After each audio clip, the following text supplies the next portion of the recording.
Homestead. Man, I don't know about you, but winter is driving me crazy. Let me show you how antsy I'm getting. So in a previous video, you saw me sow this flat with Patterson onion seeds. Just got back off vacation after being gone for 12 days. I see no signs of sprouting anywhere. I've got my little thermometer here, and it stayed rough 40 degrees or so in the garage. So I put this little moisture cover on. It's meant to keep moisture in, but I'm also going to use it to keep heat in. And if you look, it was 40 about a half hour ago. It's raised 10 degrees. So hopefully that'll speed up the germination process on my onions. But you can tell I'm getting a little anxious. I got my seeds are all lined up, ready to go. Beefsteak tomatoes. These are all going to be Roma tomatoes. You don't need to sow them in this big of a pot. I'm just going to sow these fairly early, probably earlier than I need to. So I don't want to have any transplant shock by transplanting them from either a little peat plug like that or one of these trays like this. Hopefully prevent any transplant shock. And just start off in these and see what happens. These are all going to be my Roma tomatoes. I probably will plant a couple per, and then those are going to be our canning tomatoes.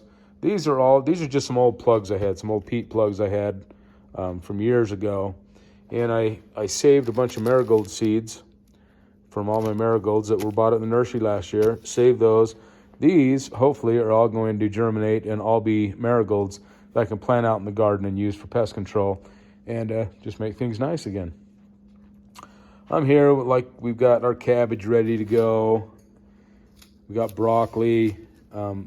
We are ready, as well as all my seeds that are going to direct sow into the garden. So, if you can't tell, I am going stir crazy this winter. But I think I've done about all I can do until it starts to warm up and it gets a little later. One thing I've been really pleased about is how well, if I can get this cover off of here, how well these sweet Texas onions have held up in storage. I mean, here we are, it's almost the middle of February, and these are rock solid. I just went through and sorted these a few minutes ago. I found probably maybe 3 or 4 that were in rough shape, and then I've also got some of these sterling white onions. These also, they say they don't store very well, but these are storing really well this winter. So I'm very pleased with how all my Texas candy sweet onions have stored this winter. I still have quite a few potatoes that are holding out, that are doing okay. I just cover everything with this moving blanket. And here in the garage, and that helps keep them good enough. I mean, I've had pretty good success with the storage process this year, so I think this is my plan going forward, is continue this method. Unless I find something else better that works. Maybe my secret to long storage life for those sweet onions is I've got an onion guardian cat who likes to sleep up on top of them, and she could be the secret to my storage success. Who knows? But we'll keep on keeping on and go with what works. Right, Allie Puss? So wherever you're at in the world, hope you got all your gardening plans all ready to go and got things set up so you can hit the ground running.